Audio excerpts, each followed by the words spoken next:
Olá, sejam todos bem-vindos a mais uma aula do componente de Geografia, terceiro bimestre, nossa última aula do terceiro bimestre, né? Sejam todos bem-vindos, alunos, alunas, professores, professoras, PCNPs, quem nos acompanha nesse momento.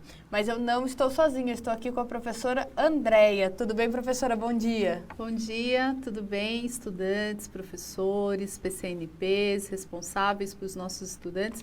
É com muita alegria que a gente está em mais uma aula aqui do terceiro bimestre. Muito bem, e hoje é um dia especial, né? O dia que nós comemoramos aí o Dia dos Professores, então nós deixamos aqui, né, um forte abraço a todos os professores que nos acompanham, lógico, não só da disciplina de Geografia, a gente sabe desse árduo trabalho que é educar, que é trabalhar na educação. Então, eu deixo aí um super abraço, né? Que o professor ele tem isso de se reinventar, de estar sempre ali ligado, conectado, né? Então, fica o nosso super abraço a todos. E hoje nós temos uma aula com o tema Cidades Latino-Americanas, Desigualdades Sociais e Outras Questões Urbanas, parte 3. Essa é uma aula elaborada, desenvolvida pela professora Andréia, né? Aí, junto com o apoio da professora Mariana, eu que sou a professora Milene, e o professor Sérgio. E para isso é importante a gente saber a habilidade, né? O que vamos trabalhar. Hoje nós vamos trabalhar a habilidade 17, lembrando que é uma aula do 8º ano, né? Terceiro bimestre. A unidade temática Mundo do Trabalho, objeto de conhecimento, transformações do espaço na sociedade urbana e industrial na América Latina, né? E pensando aí nessa retomada, né, que já que nós estamos na nossa última aula do terceiro bimestre, nós temos aí algumas indicações, né, das aulas anteriores que estão disponíveis no YouTube. Só você entrar lá na página do CMSP, entrando no 8º ano, playlist Geografia, você tem acesso a essas aulas anteriores que vão fazer aí, vão embasar toda a nossa discussão. Hoje é em torno das cidades latino-americanas, com foco na desigualdade social, né, e outras questões urbanas. E vai aparecer aí para vocês na tela uma retomada de assuntos já discutidos aqui, como é o caso, né, da cidade, os espaços urbanos e a urbanização, a problemática social, econômica, ambiental, entre outras, né, como exemplo, a habitação, a arborização, a mobilidade urbana, a questão ligada aos resíduos sólidos e equipamentos de saúde e lazer, né?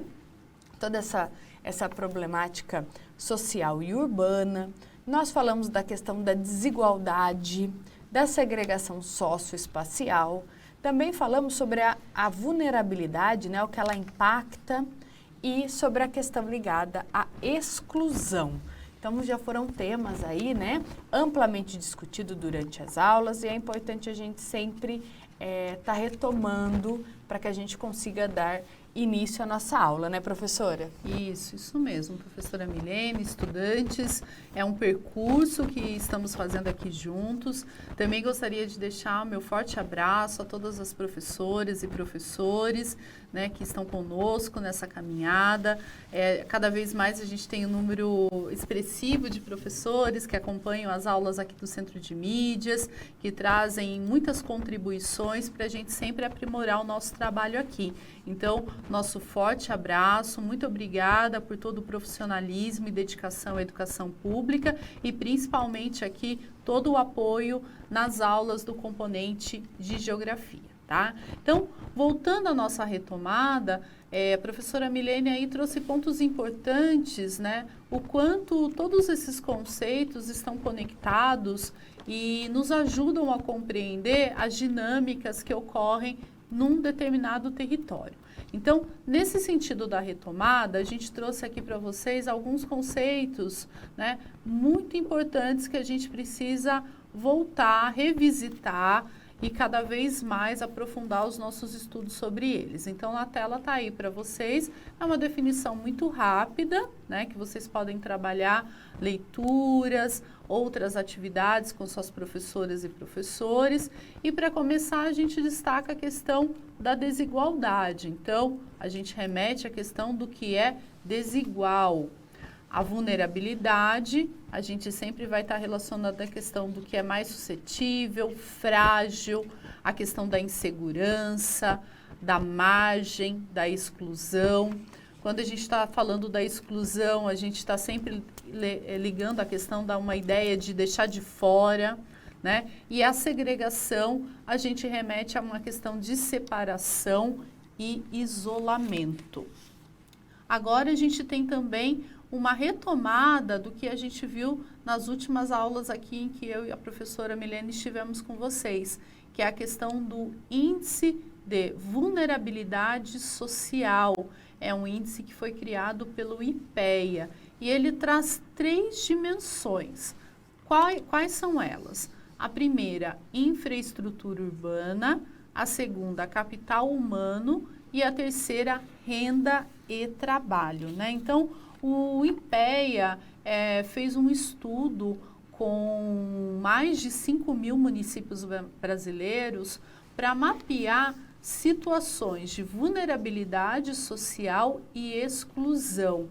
Então, na aula anterior, a gente estudou um pouquinho sobre a questão do saneamento básico e até a gente fez uma pergunta para vocês, né? O que vocês compreendiam como saneamento básico? Porque muitas pessoas simplesmente, muitas vezes, remetem a uma ideia de abastecimento de água ou liga só a questão do esgoto. Mas essa questão do saneamento ela é muito maior, ela está ligada à questão de resíduos, de drenagem, de limpeza urbana. E a gente tem um vídeo agora, né, professora? Muito bem, nós temos um vídeo que vocês vão assistir, que fala da questão voltada aí a uma dessas dimensões, tá ok? Acompanhe o vídeo e nós já retornamos.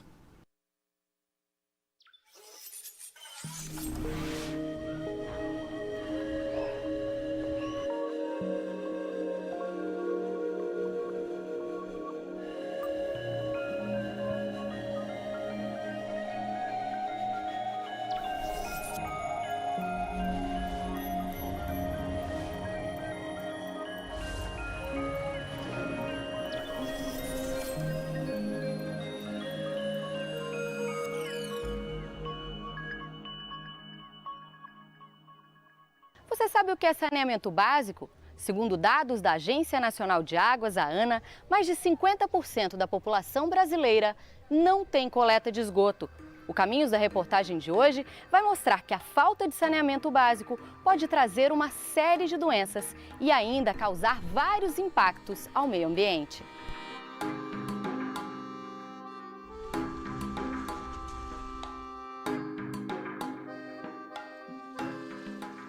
No país, o saneamento básico ele tem 4 componentes: o abastecimento de água, o esgotamento sanitário, os resíduos sólidos, a coleta e o tratamento adequado dos resíduos sólidos e a drenagem urbana, que é a drenagem das águas pluviais, das águas de chuva.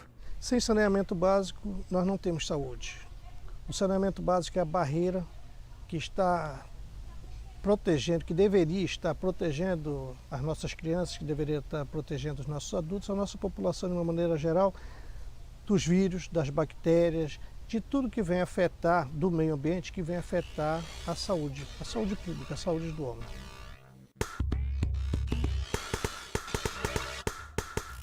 Uma pesquisa feita pelo Instituto Trata Brasil, publicada em 2017, analisou dados do Ministério das Cidades, que se referem à coleta e tratamento de esgoto e ao acesso à água potável. Mais de 30 milhões de brasileiros não têm água tratada. Quase metade da população não tem esgoto coletado. E apenas 42% desse esgoto coletado é tratado. Essa falta de coleta de esgoto quer dizer que mais de 100 milhões de brasileiros usam formas inapropriadas de descarte de rejeitos. É muito comum você encontrar cidades onde a pessoa não tem mais problema de água, mas ela não tem nada de coleta e tratamento de esgoto. Então o esgoto sempre veio em segundo plano historicamente no Brasil. Nós jogamos 24 horas por dia milhares e milhares de piscinas olímpicas de esgoto na natureza. A pouco mais de 30 quilômetros do centro de Brasília, no Sol Nascente, uma das maiores comunidades do país, vários moradores não têm coleta de esgoto. Nas ruas sem asfalto, o esgoto forma poças e divide espaço com crianças, animais e automóveis. Olá, voltamos aqui para o Centro de Mídias. Você está conosco aqui numa aula do 8º ano do componente de Geografia. Então, esse vídeo que vocês assistiram, ele faz parte da nossa retomada, porque nas aulas anteriores a gente trabalhou com o índice de vulnerabilidade social e a gente trabalhou a dimensão infraestrutura a partir do indicador saneamento básico.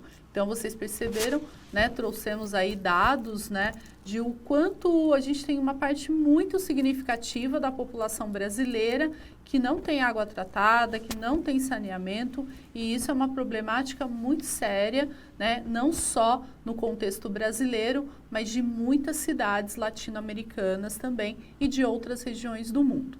Para a aula de hoje, a gente vai aprofundar os nossos estudos sobre as duas outras dimensões, a de capital humano e renda e trabalho. Lembrando que todas essas dimensões estão conectadas, tá? A diferença é que a gente tem um grupo de indicadores para cada uma dessas dimensões. A professora Milene já trabalhou bastante com vocês em outras aulas essa questão de indicadores, né, professora? Sim, sim.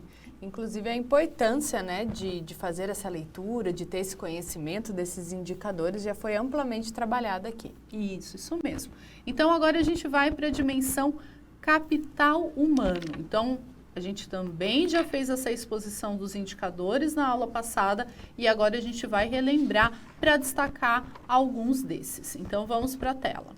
Então, considerando aí, o que a gente considera na dimensão capital humano? A questão da mortalidade de até 1 ano de idade, o percentual de crianças que não frequentam a escola, percentual de mulheres entre 10 a 17 anos de idade que tiveram filhos, percentual de mães, chefes de família, e aí vem outras questões, como por exemplo, que não tem fundamental completo, que tem pelo menos um filho, menor de 15 anos, a taxa de analfabetismo da população de 15 anos ou mais de idade e o percentual de pessoas de entre 15 a 24 anos que não estudam, não trabalham, né, e que estão vulneráveis à pobreza na população total dessa faixa etária.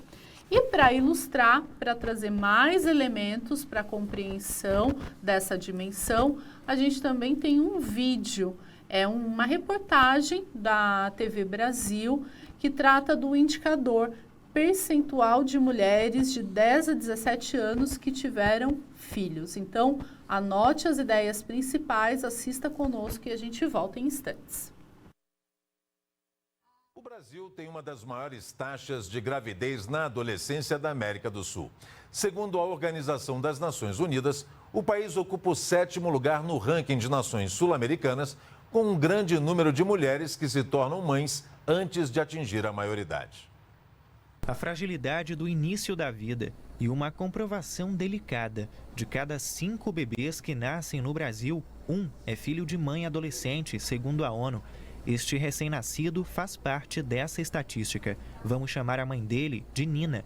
Ela tem 16 anos e diz que planejou a gravidez junto com o namorado. Está sendo algo difícil, agora vai mudar alguma coisa, só que a atenção minha vai ser para ela. Tudo que eu fazer agora é a partir dela. Entre os desafios vividos por mães muito jovens está a dificuldade de conciliar atividades escolares e profissionais. O levantamento da ONU ainda mostra que 30% das adolescentes brasileiras com filhos não estudam nem trabalham. Nina está nesse grupo. Esse ano agora eu não vou estudar, mas no outro ano eu vou estudar, porque agora eu tenho que dar atenção para ela. No outro ano eu vou estudar sim, eu vou terminar meus estudos ainda. Agora trabalhar não estou pensando muito não. Dados divulgados pelo Fundo de População das Nações Unidas mostram que o Brasil está em 7º lugar no ranking de gravidez na adolescência na América do Sul. A cada 1.000 meninas de 15 a 19 anos, 65 se tornam mães. O país empata com Peru e Suriname, atrás da Venezuela, Bolívia, Guiana Francesa, Colômbia, Guiana e Argentina. Só nesta maternidade da Rede Municipal de Saúde na zona oeste da capital do Amazonas, mais de 11.000 mulheres menores de 22... Olá, voltamos. Então, vocês assistiram uma breve reportagem que fala dessa questão, né, do percentual de mulheres que tiveram filhos entre 10 a 17 anos de idade. Então, só reforçando aqui, né, um dos pontos da reportagem, então até vou ler para vocês. O Brasil tem uma das maiores taxas de gravidez na adolescência da América do Sul. Segundo a Organização das Nações Unidas, a ONU, o Brasil ocupa o 7º lugar no ranking de nações sul-americanas, com um grande número de mulheres que se tornaram mães antes de atingir a maioridade, né? Então, esse é um indicador muito importante para a gente trazer aqui para as nossas discussões. E também, ainda dentro dessa questão da dimensão do capital humano, a gente trouxe para vocês uma imagem, né? É um infográfico que traz aí informações sobre a taxa de analfabetismo no Brasil em 2019. Essa fonte, né, de dados é do IBGE Educa Jovem. Então, observem, né, durante a nossa explanação, o Brasil, em 2019, segundo a pesquisa nacional por amostra de domicílios, que também já foi falada aqui nas aulas de geografia, o Brasil, né, chegou a uma taxa de pessoas de 15 anos ou mais de idade, então são 6,6% da população nessa faixa, que equivale a mais ou menos 11 milhões de pessoas que são classificadas como analfabetos, né, professora? É uma situação, assim, que a gente toca bastante o quanto é importante a gente discutir a questão da educação, do acesso à educação e da continuidade dos estudos. Voltando um pouquinho à imagem, o que a gente tem nesse gráfico? A região Nordeste, que aparece aí para vocês, né, na cor vermelha, é a região que tem a maior taxa. Então, lá a gente tem em torno de 13,9% de pessoas de 15 anos ou mais de idade que não estão, né, alfabetizadas. Então, é uma questão aí séria. A região Sul e Sudeste, ambas, têm aí em torno de 3,3%, e a região Norte, né, que aparece aí num tom de mais verde para vocês, tem em torno de 7,6%, enquanto o Centro-Oeste, né, numa cor mais marrom, em torno de 4,9%. E aí, agora a professora Milene vai chamar um vídeo que traz uma expressão que muitos de vocês já conheçam, né, professora? Nós vamos, né, ainda dentro dessa discussão do capital humano, né, pessoas de 15 a 24 anos que não estudam e não trabalham, né, são vulneráveis à pobreza, né, a população total dessa faixa etária. Então, é uma reportagem da TV Senado. Acompanhe, faça suas anotações. Do emprego de supervisor de vendas, Alisson não pôde mais pagar a faculdade de recursos humanos e abandonou quando faltava apenas um semestre para a formatura. Eu fiquei desempregado, aí minha mãe não tinha condições de sustentar a casa e de pagar a faculdade. Depois de concluir o curso de vigilante, ele distribui o currículo num mercado de trabalho cada vez mais disputado, sem perder a esperança. Qual é o seu sonho hoje? É terminar minha faculdade e fazer outra, que eu tenho vontade de fazer da área da saúde, odontologia. A alta ocorrência do desemprego entre os jovens é um problema mundial. Na lista dos 10 países europeus com os maiores índices, encontramos Grécia, Espanha, Itália, França e Portugal, todos acima dos 20%. No Brasil, 23% da população entre 15 e 29 anos de idade pertencem à categoria dos neném, apelidados assim porque nem trabalham nem estudam. Se a gente compara com economias mais desenvolvidas, talvez esse índice não fosse tão alarmante, mas porque lá pelo menos há índices educacionais melhores, então são pessoas que têm uma mobilidade maior. Por exemplo, na União Europeia, as pessoas que estão desempregadas num país, elas podem mudar para outro e trabalhar lá, coisa que aqui não acontece. Não é tão fácil uma pessoa aqui buscar outro tipo de ocupação. De acordo com os dados do IBGE, entre 2016 e 2017, 619 mil jovens brasileiros ingressaram no contingente dos NEM. Hoje, um total de 11 milhões e 100 mil pessoas. Os motivos para que isso aconteça são variados, mas com certeza vão além da crise econômica do país. Em plena era da inteligência artificial, dos aplicativos e das redes sociais, as profissões estão mudando. Enquanto isso, a educação brasileira ainda não atingiu as metas programadas para 2015. Para esta especialista em mercado de trabalho, a juventude deve mudar o foco para aproveitar as oportunidades. As pessoas precisam sair do lugar comum, saírem da zona de conforto. Quer dizer, qual tipo de capacitação, quais são as competências, quais são os conhecimentos, habilidades e atitudes que hoje o mercado requer dessa pessoa?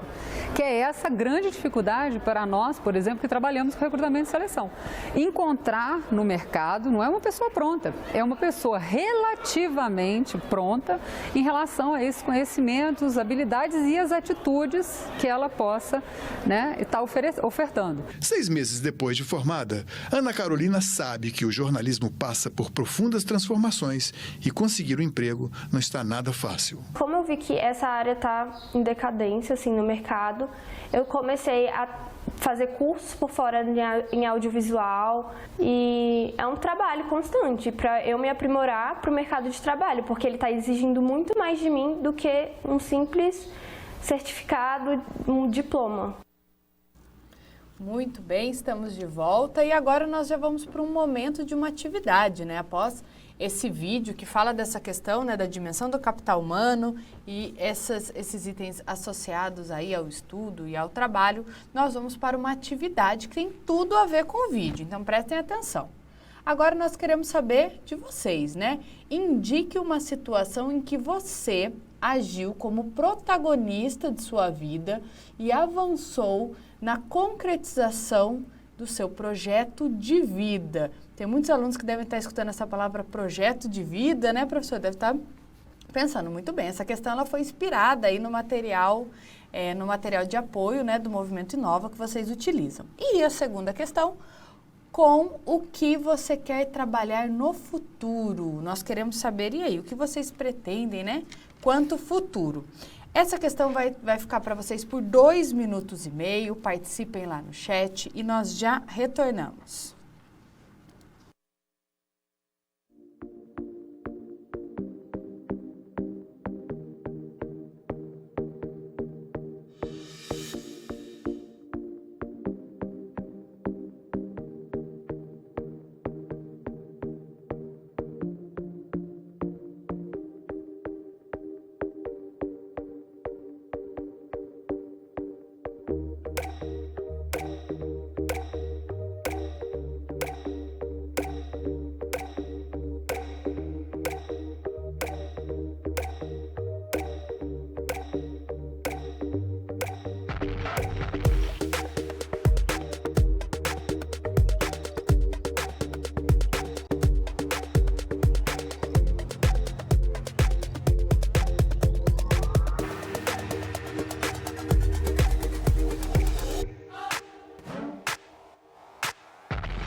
Muito bem, estamos de volta. Bastante contribuições aqui, né? E eu vou ler algumas, né? Para o segundo questionamento, o que você quer trabalhar no futuro, né? A Manuela falou que quer ser desenhista de histórias em quadrinhos. O Enzo colocou que quer ser engenheiro agrônomo. Quando eu fui fazer faculdade, era a minha segunda opção, entre geografia e engenharia, né? Em ser agrônomo. A Flávia colocou que quer trabalhar na área de gastronomia. A Zuma colocou turismo. A Ana Júlia colocou médica. E nós tivemos aqui alguns professores, né? Mas professora de dança, professor de geografia, que eu ainda não consegui pescar. A gente espera que isso apareça. São duas questões muito pessoais, né? Então, a primeira questão, realmente, ela precisa ser exercitada. É uma questão de reflexão. Então, converse com seus responsáveis, com seus professores, com seus colegas, né? Que tipo de passo, né, você já deu para concretizar aí seu projeto de vida? Lembrando que o projeto de vida, ele é um percurso, né? Tem várias etapas para se chegar aí à sua concretização. Então, você pode ter se matriculado num curso de idiomas, né, num curso de gastronomia, né, ter estudado outras áreas que você goste, como, por exemplo, a estudante falou da história em quadrinhos, né, professora? Encontrei aqui Eduardo, professor de geografia. Eduardo, seja bem-vindo. Olha que coisa boa. Encontrei aqui um que quer ser professor de geografia. Isso mesmo. E é interessante, né, professor, o quanto a gente acaba muitas vezes inspirando, né, e tendo aí alguns referenciais e encontramos aí no futuro, vocês estudantes como os nossos colegas de trabalho. Assim a gente espera. Exatamente. E para falar da questão da educação, a gente deixa aqui para vocês como um saiba mais, né, um aprofundamento, que a gente sempre traz questões ligadas à Agenda 2030. E hoje, nesse contexto, né, de que a gente está falando da geração aí que ficou rotulada como geração neném, né, mas a gente precisa rever essa questão, né, continuar os nossos estudos, né, fortalecer aí os nossos sonhos, né, a gente traz nesse contexto o ODS 4, que é a questão da educação de qualidade. Então, aparece aí na tela, né, o QR Code para vocês acessarem, assistir esse vídeo. Ele é daquela série do IBGE Explica, então ele é um vídeo muito fácil, muito legal de acompanhar.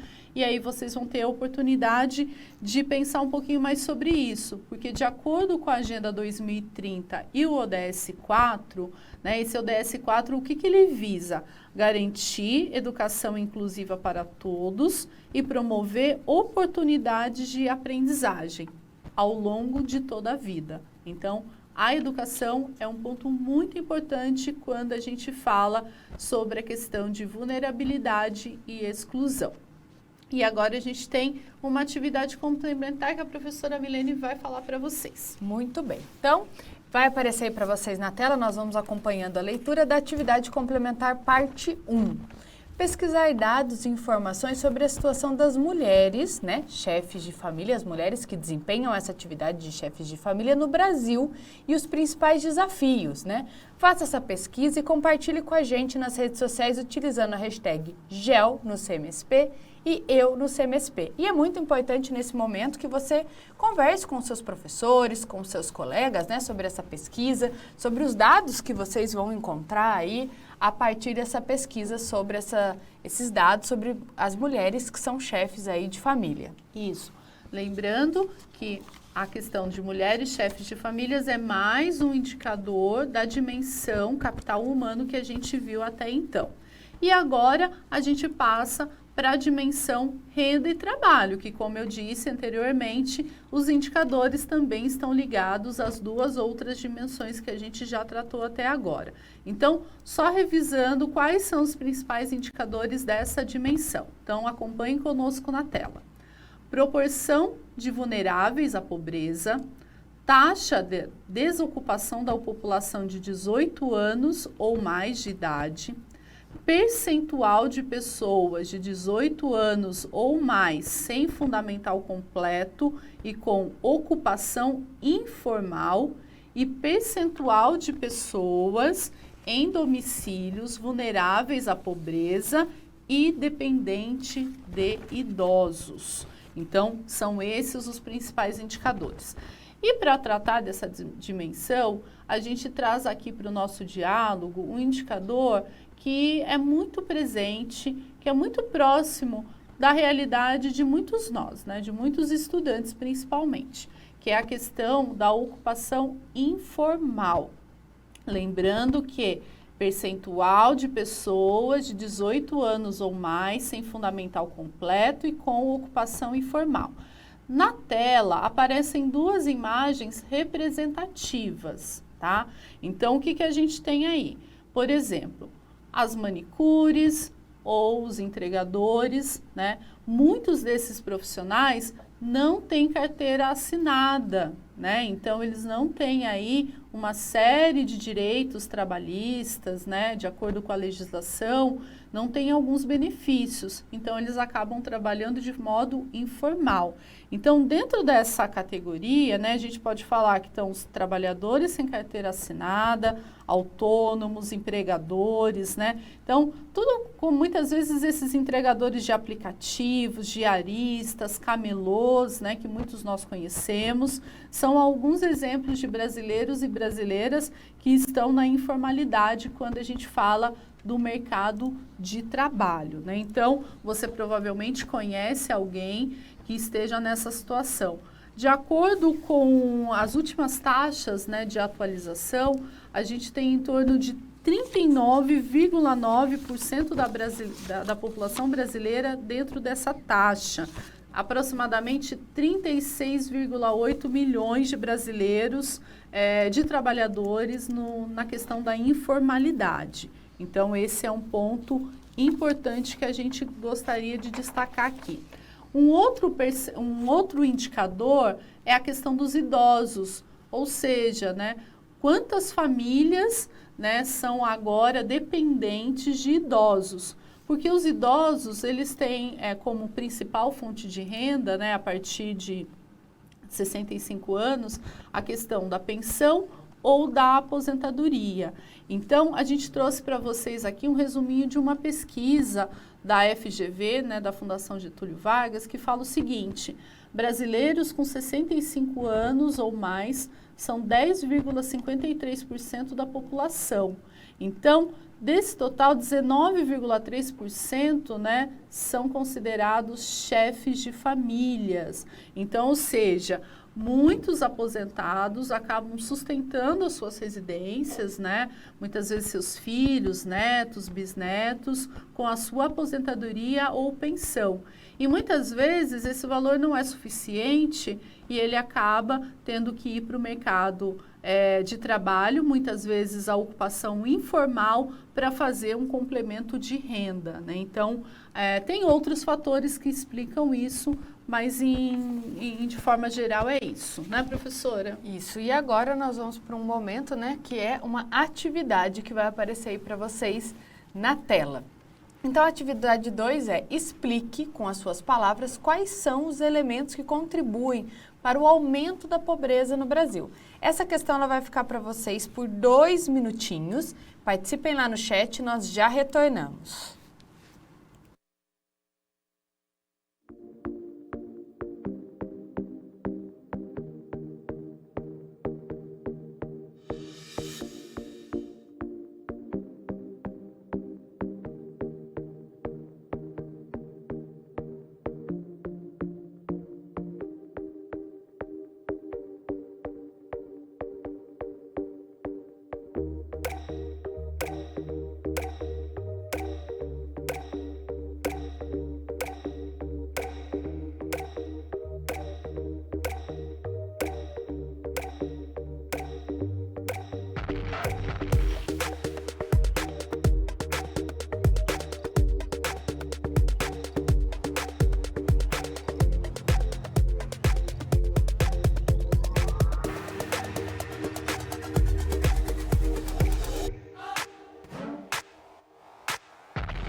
Muito bem, estamos de volta. Muitas contribuições, vou destacar 2 aqui. O Nicolas, que colocou que o problema está associado à falta de instrução. E nós temos também o Pedro Henrique, que falou aí de assuntos ligados à falta de valorização no mercado de trabalho e opção para estudar. Muito bom. É isso mesmo, é um diálogo, continue conversando com seus professores, porque há muitos elementos que precisam ser contextualizados e aprofundados. Agora a gente traz para vocês um vídeo, uma reportagem de aproximadamente 1 minuto e 53, que fala sobre a questão da proporção de vulneráveis à pobreza e principalmente pessoas que estão sujeitas à questão da insegurança alimentar. Então acompanhem conosco. O número de brasileiros com algum tipo de dificuldade no acesso a alimentos, a chamada insegurança alimentar, aumentou. Os dados que se referem de 2013 a 2018 foram divulgados hoje pelo IBGE. Mais de 10 milhões de brasileiros chegaram a passar fome em algum momento entre 2017 e 2018. O nome dessa realidade se chama insegurança alimentar grave e o dado está presente na pesquisa divulgada hoje. Na comparação com 2013, último ano em que o tema foi investigado pelo IBGE, a falta de alimentos aumentou mais de 60% nos lares brasileiros. E algum tipo de insegurança alimentar atingiu metade das crianças menores de 5 anos. São 6,5 milhões de pessoas nessa faixa etária que sofreram algum tipo de carência de nutrientes. A gente sabe que a insegurança alimentar está relacionada a doenças. Os estudos demonstram que quanto maior a insegurança alimentar, você tem, por exemplo, a discussão da obesidade, ela também aumenta, doenças crônicas como diabetes mellitus, o crescimento infantil ele é prejudicado. O estudo também mostra que a restrição de alimentos é maior em áreas rurais, ou seja, que tem menos oportunidades de emprego, e em lares chefiados por pretos e pardos. Nas regiões norte e nordeste, menos da metade das casas tinha acesso pleno e regular aos alimentos. São residências que também sofrem com a falta de serviços que impactam diretamente na saúde dos brasileiros. A desigualdade social ela está bastante presente com a insegurança alimentar. Quando eu tenho uma família com insegurança grave, eu posso dizer e afirmar, com todos os dados que nós temos, que essa família também está muito vulnerável com relação ao acesso à coleta de lixo, ao saneamento, ao acesso à água potável. Muito bem, estamos de volta e nós vamos deixar para vocês agora um Saiba Mais. Tá ok? Então ele vai aparecer aí para vocês na tela. Ele é um atlas do índice de vulnerabilidade social. Tem aí o QR Code de acesso, né? Ele foi elaborado pelo Instituto de Pesquisas Econômicas Aplicada. E já na sequência nós vamos aqui, nós já estamos finalizando a nossa aula, deixando para vocês uma atividade complementar parte 2. Né? Que é uma pesquisa aí de informações sobre as situações dos idosos no Brasil, né? E aí, e os principais desafios relacionados à pobreza. Postem nas redes sociais com a hashtag GEL no CMSP e eu no CMSP, tá ok? Muito importante, converse com seus professores, lógico. E não podemos deixar de falar de vem aí a segunda edição do Movimento Inova, né? Então vai aparecer para vocês o QR Code, lembrando que esse Movimento Inova será no dia 22 e 23. E para finalizar, conte pra gente o que achou dessa aula, né? Então tá aparecendo aí para vocês também o endereço e o QR Code de acesso. Eu vou me despedindo por aqui, né? Um forte abraço para vocês, obrigada, professora. Tchau, tchau, até a próxima aula. Tchau, gente.